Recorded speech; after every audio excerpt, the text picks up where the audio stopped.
Hi, everybody. Hello. Hi. We could just be quiet real quick. Okay, hello and welcome to the Grolier Poetry Bookshop. My name is Sam Gould and I'm a student at Tufts and I'm an intern at the Grolier this semester. Tonight we have four amazing poets. We have Irem Alex Braslavsky, Joanna Burdzel, and Yongyu Chen who are reading at the shop tonight. They will read in the order that I announced their names, starting with irem. So if everyone can join me in please giving them a warm welcome.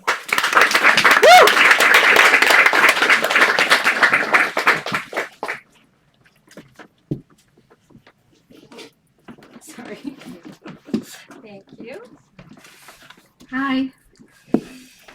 Does anyone need an access copy or a English second language speaker who needs a copy to be able to follow? Okay, that's I fine. don't need a copy, but is it possible to get a copy? Yeah. I printed one extra for this purpose. Thank you. Reed, would you mind showing me? Two friends of mine, Reed and Madeline, will be reading with me two of the poems. These are from a series I'm working on called Seasons in America. So I'm not reading from my chapbook that just came out, The Blond Daisy, which is on sale here at Grolier. It only has two long poems, so I figured I should read new stuff. I want to try and get to heaven if possible. I want to.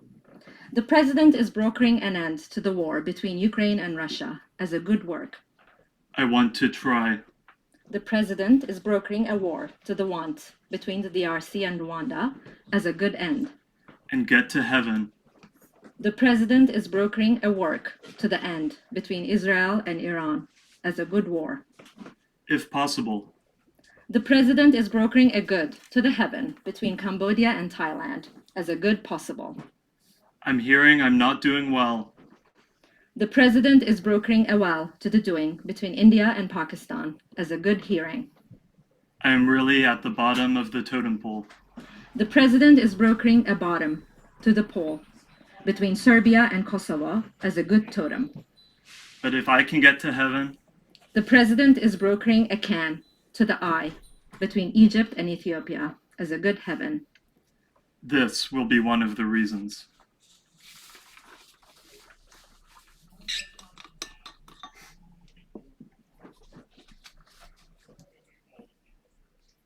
I am proud.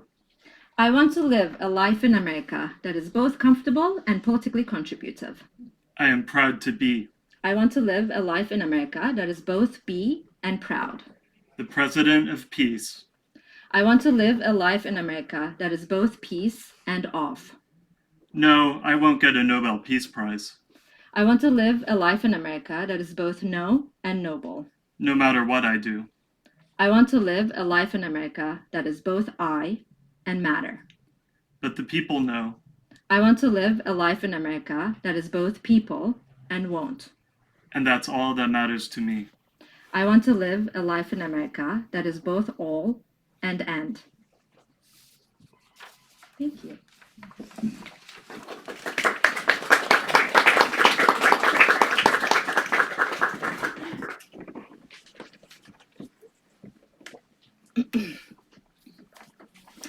So these two, the second one that I will read now, are from the summer section. Has this summer been muggier than usual? For nearly two-thirds of the country and me, the answer is yes. Summer nights were the muggiest and most unpredictable, with my father revealing in the living room and you hiding in the master bedroom. What do I know of love's snug rooms, airy corridors, and intact doors? Last night, the American man made fun of me when I told him, for the third time, it was our last date. He said I have very precise ideas about his intentions and what's next. That's closing doors that I haven't even arrived at. He can't sleep without the AC on. And he doesn't know about the doors that try to reveal, hide, and seize the water of my clay. Don't get me wrong. I don't want to upset you. You will never read these poems. Made of smokeless fire, they have free will. Earlier this summer, during my first last date with him, immigration enforcement agents conducted sweeping workplace raids in LA, sparking protests with some demonstrators trying to block the transport of detained immigrants. Authorities used pepper spray and flashbang grenades to disperse the crowds. It looked like home. In a few days, the president deployed the National Guard against the protesters.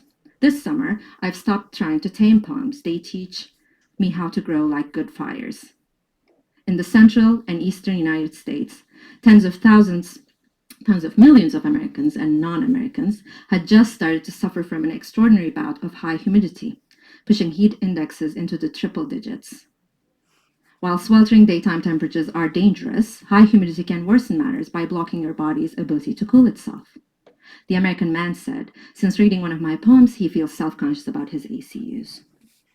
An American and a scientist still, he turned it on anyway, allowing both of us to cool off. Part of the problem, a lack of summertime cold fronts that help push out warm, moist air coming from the Gulf and Atlantic. These air masses have just been sitting and festering over the East Coast, a climate scientist from Amherst told me. The northeastern United States has had some of the highest humidity levels on record. What do I remember of the lack in those muggy summer nights, so long ago and still trapped in my body? The muttering of the sound of the TV in the living room, the silence in the master bedroom, the anticipation in mine. Walking in the corridor, walking and quickly deploying multiple ideas about what's next. When you sweat, the atmosphere soaks up the moisture and produces a cooling effect. But when the humidity is elevated, the moisture stays on your body and traps heat in.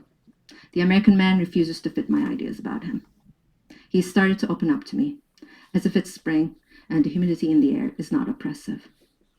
I no longer get headaches after staying over at his and wonder if he adjusts the temperature of the AC or if I'm just spreading here in America.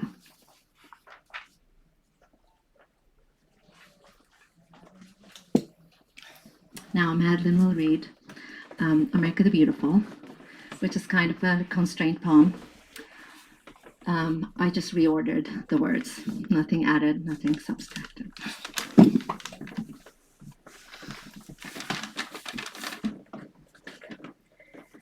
America the Beautiful. O beautiful for spacious stress, for impassioned waves of success, for purple plain majesties above the mountain soul. America, America, God shed his strife on thee, and crown thy good with gain from sea to shining sea. O beautiful for pilgrim tears, whose stern fruited heroes a thoroughfare for grace beat across the skies. America, America, God mend thine every self-control, confirm thy flaw in liberty, thy freedom in grace. O beautiful for wilderness loved and liberating alabaster, who more than brotherhood their country proved, and self more than life. America, America, may God thy brotherhood refine, till all grain be nobleness, and every patriot human. O beautiful for mercy dream that sees beyond the cities, thine divine feet gleam, undimmed by amber years. America, America, God shed his law on thee, and crown thy good with gold from sea to shining sea.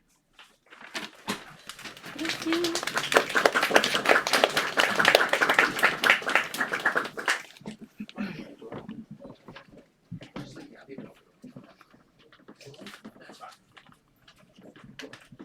This was from the winter section, and this is the second from the winter section.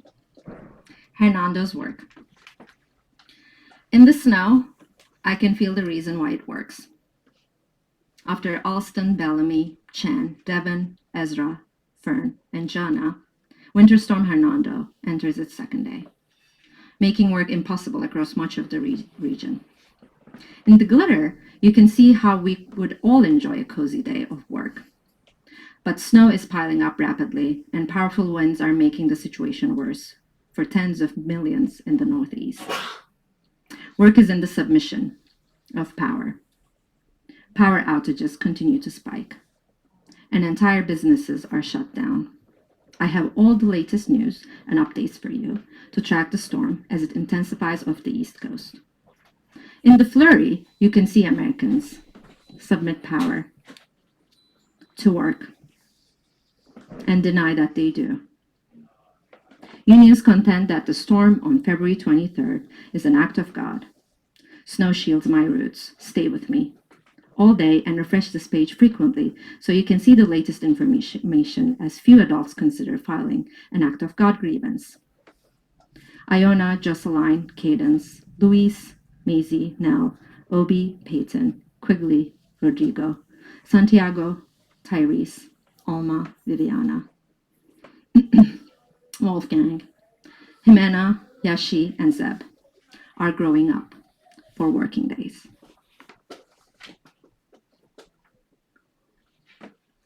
Two more from spring. This one's called Green Card. Green Card. Me good. Me some good. This fall was all fog. Nothing but fog moving. Me. To accuse and forgive. My father without a word coming out. Do me like you do, without coming out. Your fingers, your belly, your nose. Filling all the voids, emptying all the voids, leaving me full for a while, warm by the voids. I've started collecting evidence of how extraordinary and able I am. Do me some good. Help me feel it. Help me feel shiny and vast, valid and green. And the last one from spring, the Easter Bunny. This is inspired by Trump's speech at the Easter egg roll with a bunny by his side. This bunny makes me brush my teeth with an electric toothbrush. This bunny drives me to work. This bunny's naughty. This bunny encourages me to make plans for the weekend. This bunny loves electricity. This bunny has the strongest military in the world. This bunny allows me to make plans for the weekend. This bunny whispers, maybe go back to your own dump. This bunny's tricky. This bunny lets me buy as long as I behave. This bunny fascinates. This bunny scares. This bunny soothes. This bunny has client bunnies. This bunny hunts. This bunny looks at the disasters of others. This bunny has a mic. This bunny stands next to a man who says an entire civilization will die tonight. This bunny doesn't speak. This bunny isn't bad bunny. This bunny is comfy. This bunny claps for lost wars. This bunny doesn't organize. This bunny knows where I came from. This bunny doesn't lack manners. This bunny is confused. This bunny feels like intentions are actions. This bunny needs to oil its manners. This bunny is yours. This bunny waves goodbye for now. This bunny may be mine one day. This bunny.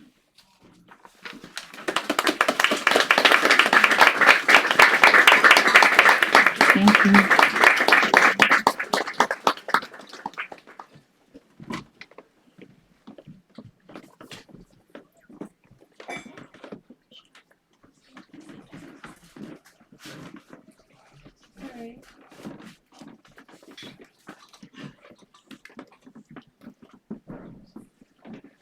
So when I first got into Harvard, the first thing I learned about Harvard was that when the homeless die in the cold on the streets, their bodies are used for research.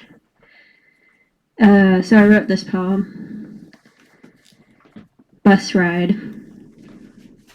I am the youngest one in this flotational room, one only meant for roads, but I will be the biggest ears. In that room, parallel to ours, my friends froze to death. They outwrung their organs. They insisted we all listen. So the people they grind and cut up to bits for research are the ones with no families, poor, ones who have no one to bury. Somebody takes their limbs for progress. Snow, smoldering, white ash, I haven't words for your sparkling dividends. His dark eyes are closed by fatigue on the other end. And I caught her sneeze visually. She was a quiet sneezer, but still I blessed her. It's a matter of placing your mind in front of your face. On the bus from outside, the leaves wait to be seen through a window, rustling in swaths, in swatches. Everything is making it easier to sleep. So my chapbook, Pink Yard, it's a neologism inspired by a poet I translated, Zuzana Ginczanka, who made up a lot of words, and this is my response to that, and it's a lot about intestines, entrails, ingestion, the problem of not being able to see the inside of your own body, but putting stuff into it. So this poem is called Stomach. A pillow for daughter to rest her heads on, a snake for trailer park, a singing vase in our singing shade, our snake-like deeds shivering in the vestibule like popcorn, greed. Whenever you tell me how two cows go herding on, make the grass green to sway the dawn, meek, milk on the ground in the shadow of the drop cloth we all told ourselves to. Low was lightning in your hair and a tactic we all feel good about, a hurt rose in a beam of tired, stringy light. It gorges on beads and snacks on embroidery, an easy time for melting and dine, a carry-on in the melting hound, in the melting wine.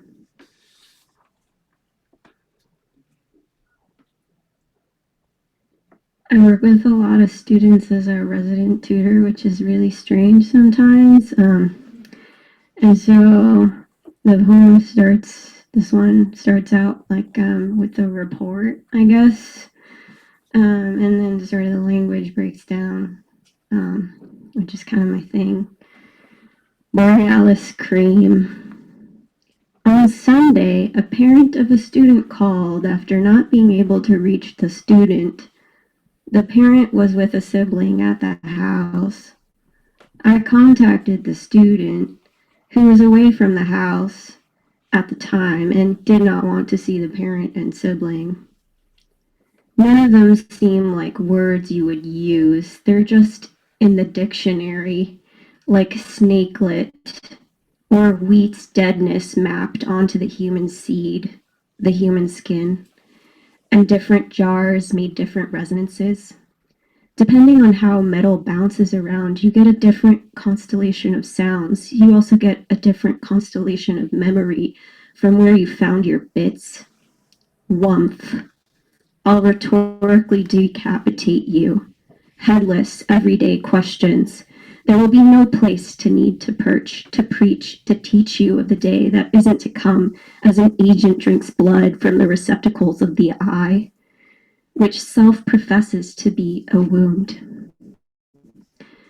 I don't understand how the crow was split in two, or if it was a good long bus. Our knees wouldn't fit. She's allowing her hair to push through interfaces. It was an airport bagel, and the whistling seconds in your heart, I can't get to your heart, straight to the heart. Her egg puppy pouting on the runway, the holdout being our dreaded syncopation of thudding orange rinds. Okay. Another poem about a strange experience, well, kind of about that, but also about life, but for quad formal, sometimes I have to stay up and make sure drunk students are okay until like 3 in the morning. And students, one time I like witnessed them eating a lasagna, so this poem's about that. As though playing in your head. I fucked up my knitting in the sauna. The wool fraying with sweat, animal tiring of infrared, birds zorbing like orbs of candles, by me showering in the dark. All right, and the dog rotates in the air above my bed in my sleep. She knows this is a different day. The rest are like a slice of sun rolls down the back of my calf. A remnant of being a child, scales of lore, how old. Everyone puts their face on my face. Friend, those students finished that huge lasagna, snacking right next to me.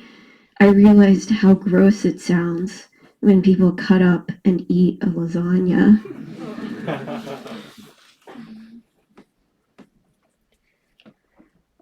I wrote this poem after my brother passed away, and I had a dream about him, so it's about that dream. It's called Brother Was Shrunken Down. Sheepfolds, and we seem to be expecting the first of the moon piercing. Faded bright thing. But until then, we settle for the land awash in fearful blue. I have affection for clamps. Lady down the street always kept lemon drops, linden trees in her driveway. The local kids picked off the suckers and came to her door. In the radio play I listened to tonight from the 30s, I close my eyes toward a cinnamon bear growling at a crazy quilt dragon in search of the silver star to go on top of the tree. How quaint to eclipse myself by anything far from reality. The turkey darks and lights go on a rampage. As my throat seizes from the dream, the peonies grow more languorous. The sunset no longer looks familiar, though it happens every day. The character in the neighborhood seeks me, opening but allowed to be put away, waiting to be love drunk on the sun, one sun shared, but instead just blinks deliriously, rubbing its ribs against the gate, paint peeling. In the dream, I meet brother in the street. I try to put my arms around him, but he makes his chest concave. He only allows his arms to grip on top of mine. There was no chest to chest. And when we arrived home, my roommate had his family over, too many people, and brother shrunk down and cowered under the metal rungs of the IKEA kitchen shelf in the corner. Loud, travertine in the kitchen floor. How we had a quiet, heavy-set television that we never turned on. How brother lay stone dead on the couch as mother made borscht to feed his blood. Lozenges on the tongue, striations across your hands, and the ache set deep in the lung. I hope you are okay, brother, but I understand if you can only be angry.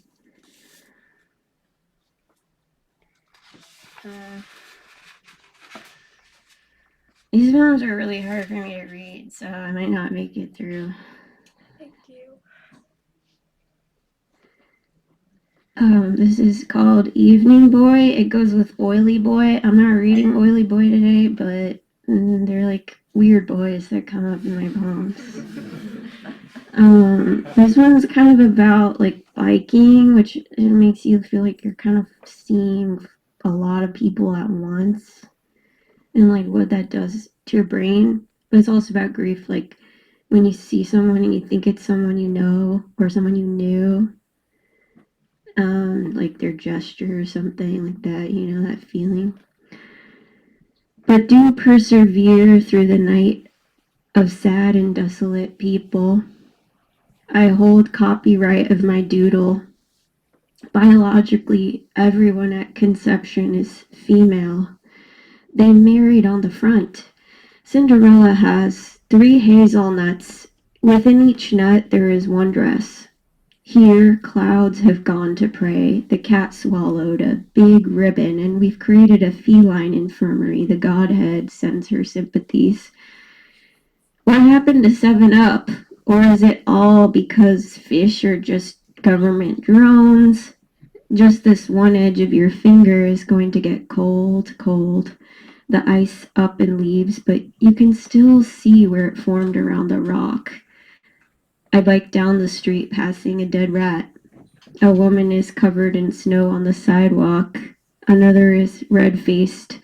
I bike by them both and see a third woman, believing her with her back to me in her dark coat, with her arms held out at her sides, like my mother would have held them, to be her for a second.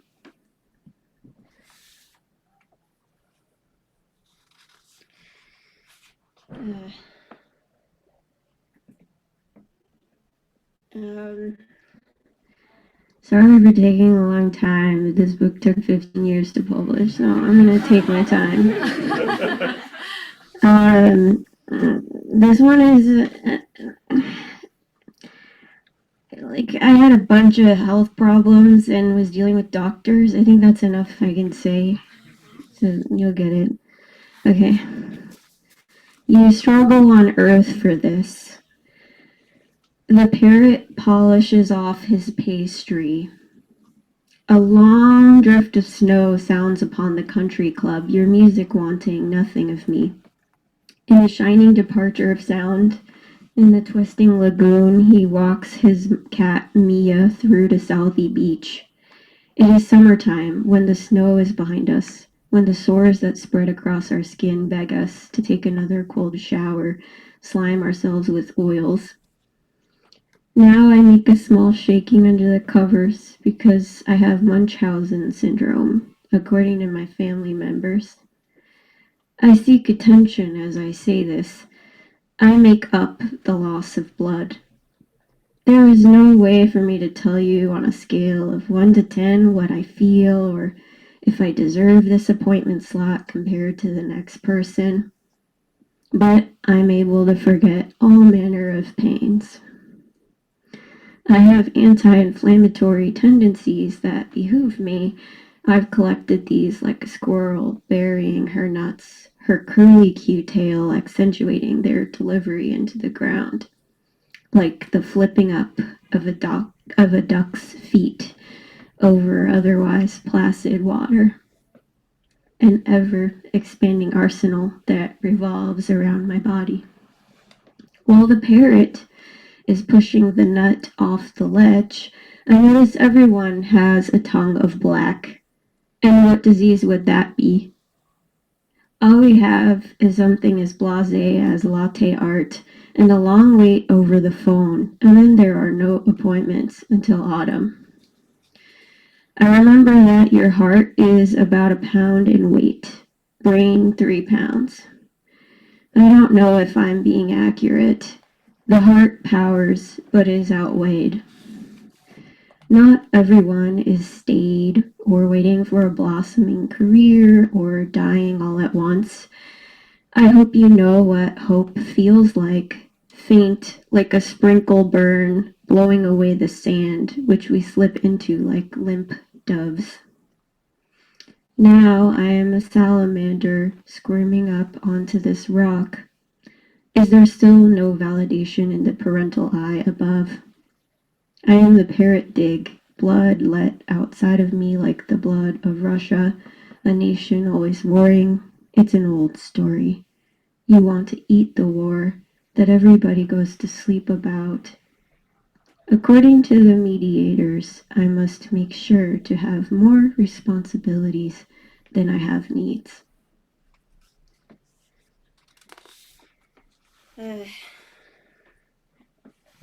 Alright, yeah, this is about my brother, and it's called New Water. When my brother was living in Dallas, on the first piece of property he'd ever owned, it was 8 months into his living there, in a house where his echoes projected against the white walls and there was still no furniture, he said to me the following: I would never kill myself. In the season of rife, initials in Sharpie, foreign to the English language, but like sticks, like hangmen, drawn upon your incised spine. Brother, you are attempting to enact spontaneous remission. In the night, you ask us again and again to shift your jaundiced body. I gather you ice chips from the dinky kitchen across the hall, fridge bumbling in the corner, stocked with juice cups. Later, when we got home, I saw how you had logged your pain. You'd gone to physical therapy, thinking your badminton game had thrown your back out. I fill the styrofoam cup with ice, remove the plastic seal from the orange sponge on a stick. The sponge is seafoam green, and I dunk the sponge, so fresh and so clean, as you would say, into the new water. You ask for new ice. Your fingers twist the plastic stick before placing the sponge on your blanched tongue. New ice and new water. Ice is not to enter the oral cavity. You told me once I left half the house to you and half the house to Dad. We had just finished watching Groundhog Day. That was in January, 6 months ago. Your elephantine eyes, now brown pools, staring back at me the night I told you you would die. In the hospital, you play 90s R&B on your green Bluetooth speaker. You croon, "Don't want to be a player no more." That one time you drove me and Grandma to Los Gatos, forgetting where we were going because the radio was on. If there was some way to deceive you, if there was some way to convince you that you could be around people again. Fruit sits in the sparkling conga line bowl on the marble counter by the stainless steel fridge. Refreshment for the hospice guests. The green color of the lake outside man-made. I call Dad to ask him to bring you a strawberry lemonade, which never comes. When I wake in the morning, you have ripped the NG tube out of your nose. You were asleep. I insist the nurse up your Ativan. Off Brother's balcony, the fountain proffers its manufactured cascading. For the final 3 days, I loop around the seafoam water. It's riotous, mousse fills my mouth. In the afternoon, I walk back to hospice from Benihana in the billowing Dallas heat with my paper bag of sushi. I slip into your room. The door sighs shut. In the corner, I eat these slivers of flesh sliding down like rivers down my throat. How you can't eat, so I eat while you sleep. Over the round glass table, looking down over my wavy legs below. I adjust your pillow and you leave your head there. It is your last motion. Thanks.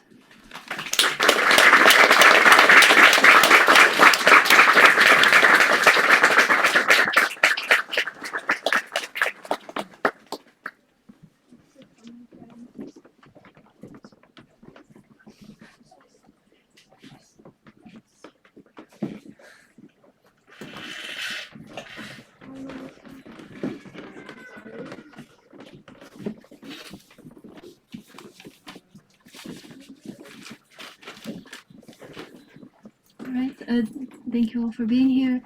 I'm going to read from my first book, Exorcisms, The Sounds of Echo. And then I will read 2 poems at the end, which were meant to be included as an epilogue, but didn't make it into the whole.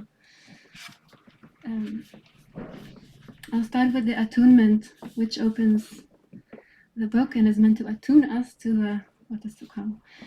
Exorcism, noun. Series of amazing acts of dispossession, expelling both internal and external manifestations of the Godfather, naming the demons who block each passage of the otherworld journey and thereby ousting these obstacles to the ecstatic process. That's from Mary Daly's Wikidary. And this is from Hilda Doolittle's Notes on Thought and Vision. Christ and his father, or as the Eleusinian mystic would have said, his mother were one. Christ was the grapes that hung against the sunlit walls of that mountain garden, Nazareth. He was the white hyacinth of Sparta and the narcissus of the islands. He was the conch shell and the purple fish left by the lake tides. He was the body of nature, the vine, the Dionysus, as he was the soul of nature. He was the gulls screaming at low tide and tearing the small crabs from among the knotted weeds.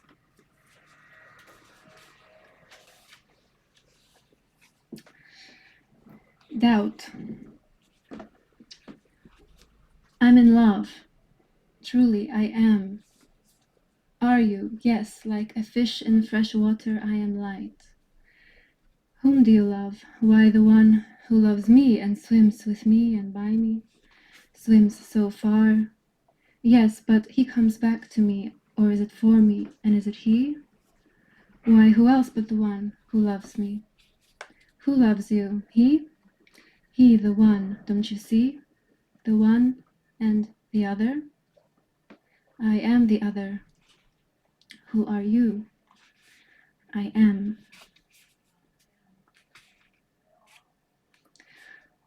Spiral. I met you sinning, stalling, starving. Forgive the specters, striving, straying. Help the seedling, slowly seething, soaring, searing, sulking, seizing, sounding, singing. See? Send a selfie, say a saying, sip and suffer, sleazy, sneaky. Seek and secret, sordid, sweetie. Seer, seer, why so shallow? Sorry, shadow, sorry, swallow, swollen sorrow. Sex so simple, sentimental, saily, sleepy, soft survival. Spiral, spiral, spiral, spiral. 3 of these poems will be in Polish, were written in Polish, and then translated into English. So this is one of these. I will first read it in Polish and then read the English. Przodem. Dlaczego mnie wybrałeś, obrałeś, obżarłeś, z lasu wydarłeś i skorupę wrzuciłeś, pępek świata, ach, to ty. A gdzie ta ja winogronowa, winna, wygrana, koronowana, pełna, piękna, chwieje, chwieje, aż pęknie. Patrz, przodem, przodem. Przepraszam przyszłość, przepraszam przodków. Wiszą, zielone, fioletowe. Cichutko słuchaj, uważaj, spójrz, jak obecnie piją słońce. Rosną, pęcznieją i jedź, jedź, ale błagam, uważniej. Onward. Why so, by you was I chosen, peeled, consumed. From the forest you seized me, threw the skin away, you, the navel of the dream, it's you. But wherever is that I, great-fleshed, pearl of guilt, full and graced and swaying, swaying till she'll burst. Look, forward, onward. Forgive me, future, I forgive my ancestors.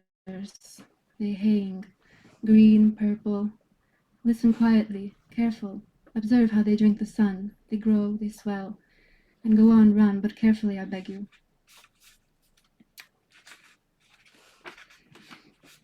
Brak. Puste drzwi, wiatr i pusta filiżanka herbaty. Dotykam ust. Zimna porcelana, wspomnienia ciepłej szyi.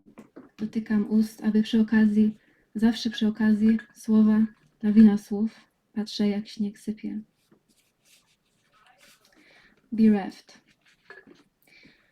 An empty doorway, wind, and an empty cup of tea. I bring to my lips cold porcelain, recalls the warm neck I bring to my lips, as in some future time, always some future time, words, with flurries of words, I watch the snow fall.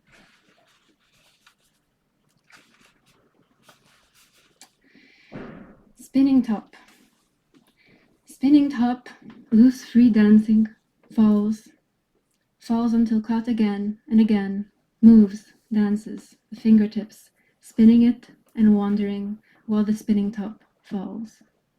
forgetting to trace the intention of the fingers, it falls. Damn these laws of physics, laws of self-loss, of shameful forgetting.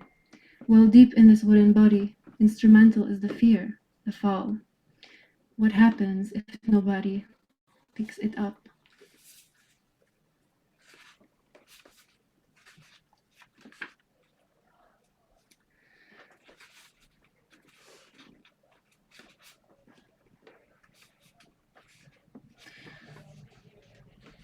Two solitudes. Outside of our secret, you will hold me in your hand today, later. But anticipation eclipses desire, eclipses truth.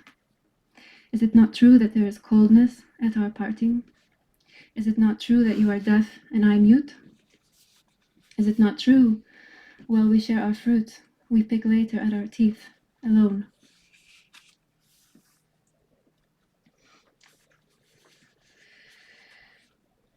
Nerwy. I znów niepokój, nerwy, narasta ciśnienie w przestrzeni, w kieszeni na jutro zachowałam Boga. Czysty wyrok, który trzymasz przy mojej twarzy, powieki spuszczone, łzy, ich okrutny wyraz. Ominęło nas, za późno narasta ciśnienie w przestrzeni. W rękawiczkach zbyt ciężko grzebać w milczeniu. Może wypadłeś razem z kluczem do domu, z chusteczką i pyłem i ktoś szczęśliwszy, błogosławiony, zwróci ciebie jutro. Anxiety. And again the anxiety, the nerves and the pressure of space growing. I hid God in my pocket for tomorrow. This clean sentence you hold now to my face, eyelids down and tears, their cruel expression. We were much too late in the pressure of space growing. With gloves, it's too hard to rummage within silence. Maybe you fell out along with the key to my home, a napkin and dust, and someone luckier, more blessed, will return you tomorrow.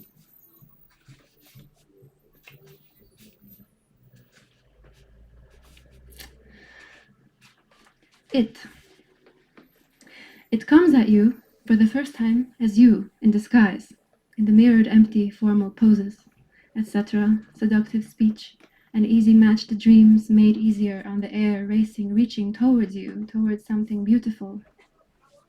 But after every magic lantern show, blackness, bleakness again, quiet again, birds again, you again, and the birds, and the sleep. And then a pair of cowboy boots appears, obtuse, or a repulsive word, so repulsive it's funny, so funny it's kind of awkward, too, charming even, sweet even.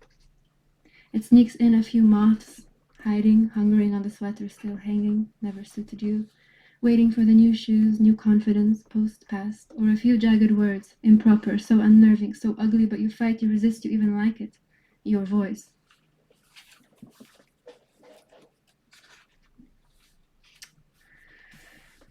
Sea orphan. Oh, good, wrong order. I caught it. This is Numen Numena. I take my name, I throw it into the sand, watch as the red crabs hurry snatching to bury me. The waves can't reach the sun either. It's dark here. One by one, all of these names into the sand, I throw woman. It never hits ground. It's flying with the seagull.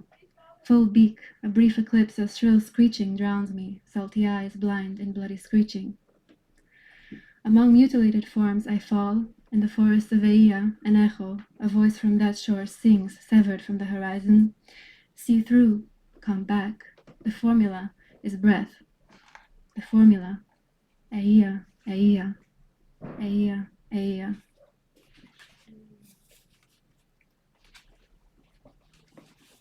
And the final poem in this book, Sea Orphan. Midnight past a semi-busy street, the trickling of cars, the one by one below, rising and falling, breath. Windows cracked open to sound, winds immediate, reach your blanket, waited. Drugged ashore, nearly dead now, sand in your nostrils, your eyes, you see nothing. Spectacular sea orphan spat out to face the moon now. Black ocean wraps you soft in song, tightly. Between breaths, sharks, menacing fluorescent car tops. Menacing the lover who smiles facetious.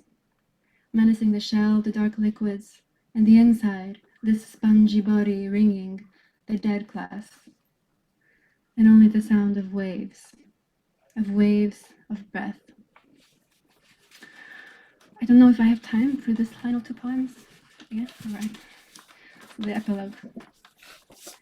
And these were written around the time that the war in Ukraine started, so February, March 2022. The caress.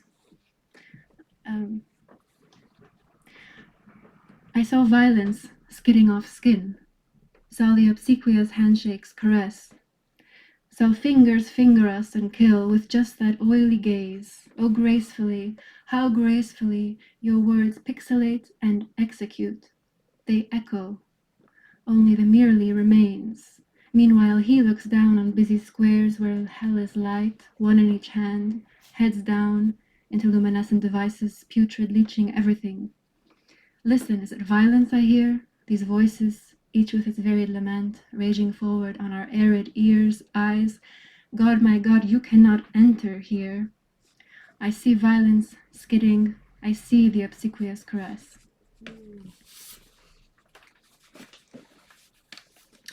And finally, a short history of the present. I look past the cursors. I look past the cursing cretins, the clouds. I see smoke, tears, murder, varnishing the vanities of breathing bigots, shouting. I want to say shoot, shoot the arrows, go ahead, shoot, click, the clocks will remind you, rushing. I look past the raging, sweating caffeine. I try to look past cravings, bodies begging. Mercy, I think, the war is at home, isn't it? The war, the terror, the brink. Always on the brink. Always us on the brink in all ways, as all borders lie in bones and hymns, in marrow, in march. March to the future. Doesn't the light dim your nerves? Doesn't the brink stop your tongue?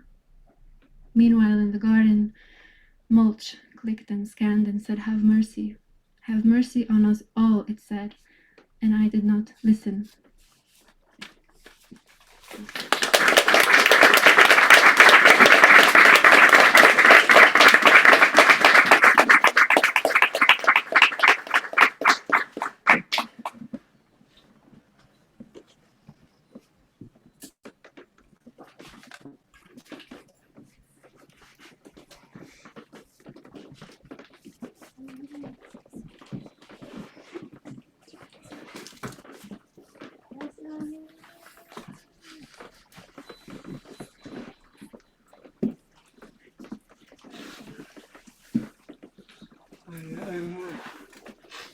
I'm not feeling super well, but I'm going to read.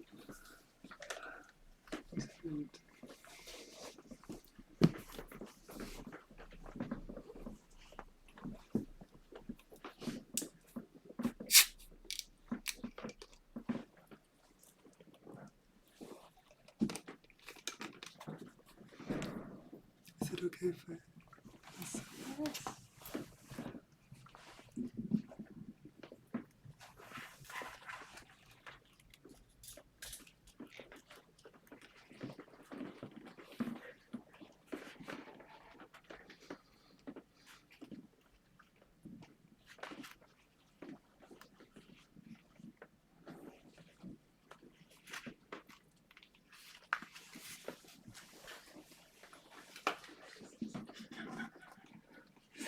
Sorry.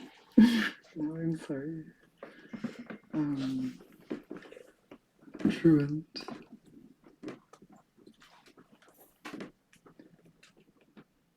Even a word gains resonance. In my vision, I died. In the rain's middle, night turning. Maxilla, premaxilla, sacrum. Hilda, Francis, Ezra. Remember, I'm writing for you. I'm writing your life. I became the astronomer's daughter, back-drawn American ice water, resident in the slipstream. There is a right time to speak. The felt ends of the lips do gather static. What do you want? A stalactite with its heart sac, a friend in the cave, a cord to cut. One by one, small hoof prints to the side of the paved path, unrolling. I speak for them. For M, for instance, there is no word. Words surround it. It is a question. Sun reveals leaves in London, and they sit for hours discussing it. He sees another kind of life, sees it in the non-stillness of its attributes, sees the storm and the feeble geraniums. Without moving, he dives. Brush go the petals. Even a word like formless, like without form, gains resonance. The Minotaur, seated aslant in his narrow seat, this breaks, sleep comes. The calm light reveals the paths of blood under his skin. He has no hurt. I looked everywhere. No hurt. Sorry, can you hear me? Okay. Not so well. Okay, I'm gonna speak louder.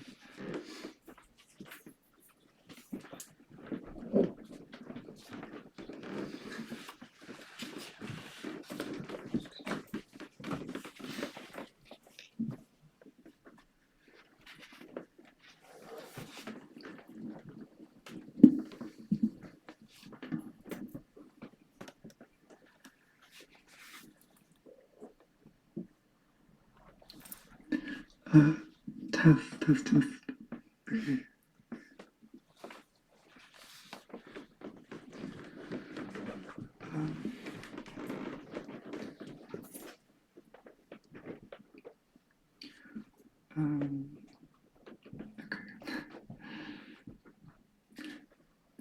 Friendship is a way of life.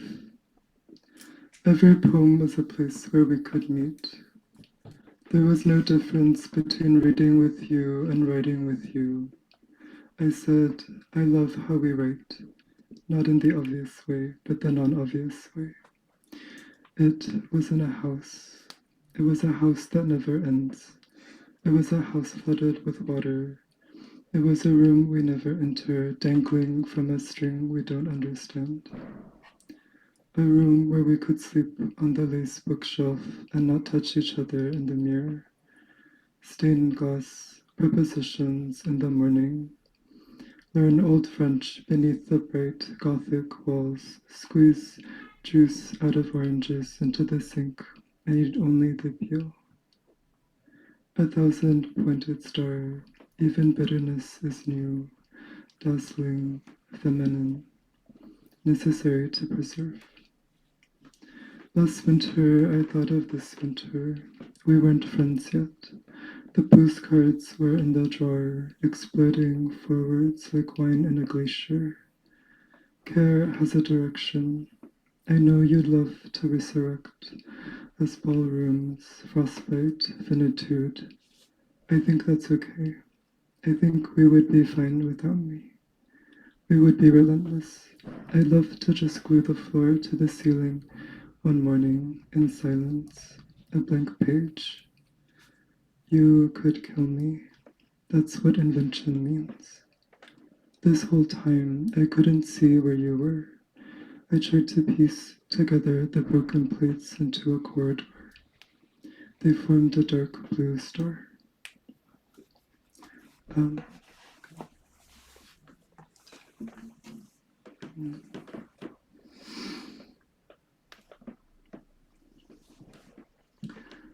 I really wanted to read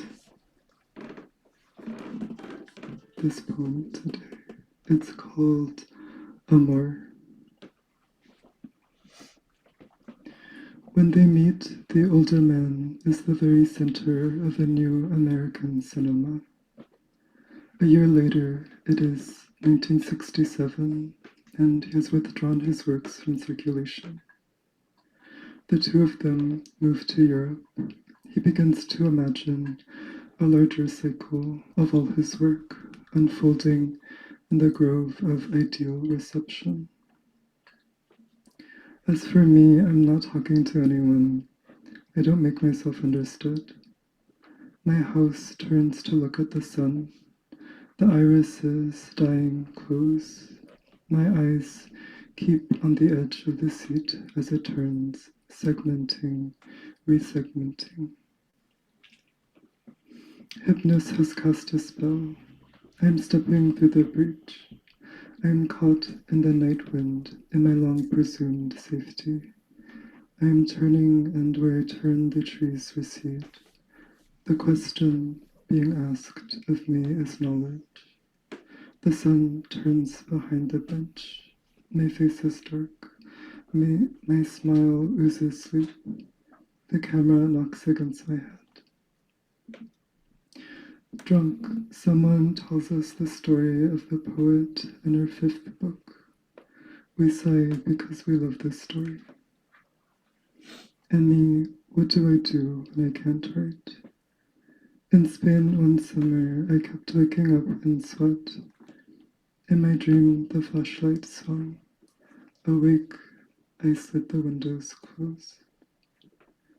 I called Elle one night there as rain began to fall.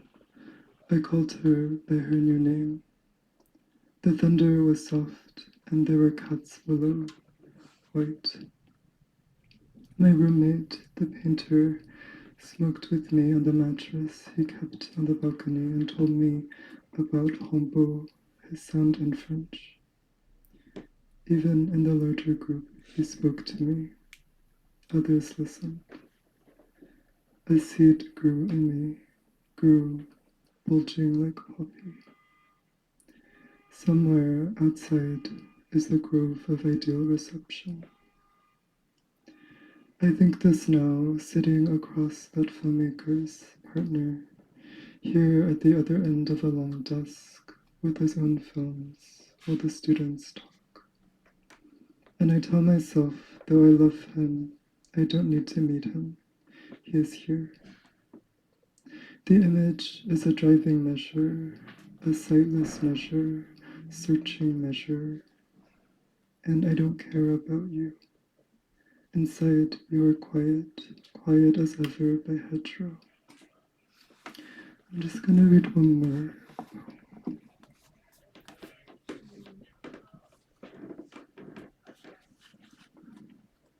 Sorry, I've never felt this nervous before.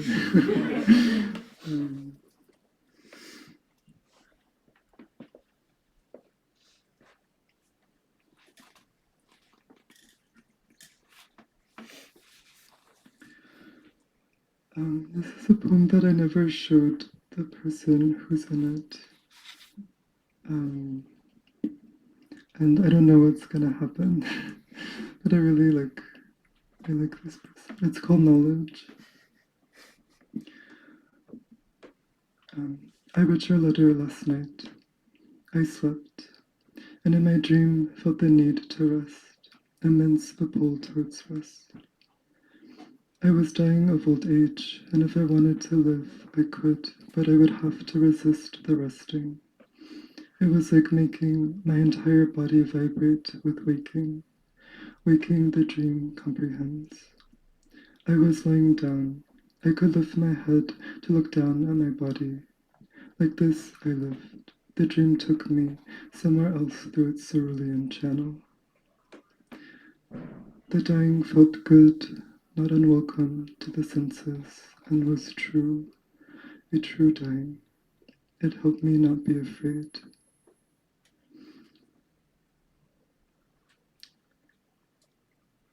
Even in Boston is the sea primordial. I've been going there with my new friend to read. I tell Anne what I like about her poems, and it is not what she likes. And her poems change and become like my poems. And she tells me what she likes about my poems, which is not what I like, so I have to let it change me. The rocks on the shore, each covered with its snails, primordial. I wrote to my teacher about reading Bolaño's poem By the Sea, and his response did not have as much love for me as mine for him, because it was shorter. And at the end of the email, he said he missed, or that we were missing, his presence, missing his words on the past 50 years. And the email ended, "We'll count on you to carry forward poetry's non-power from here." And I felt misunderstood. No hope in the image of two people knowing each other well, counting on each other. What about two knowing each other well, counting on a stranger, a blank space? That is not quite it either. That's not where the problem is. I lie down, cold in the day in my room, in my jacket, and look at my body. That's it. Thank you.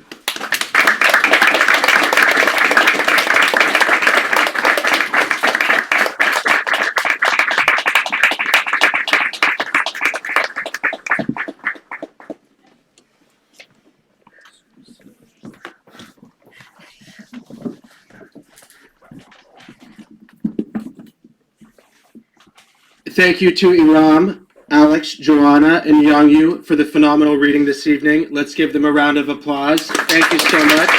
This was excellent. Thank you. Thanks to all of you. Thanks to everybody on Zoom. We have some books for sale. Poets will be signing books. Thank you for visiting the Grolier Poetry Bookshop.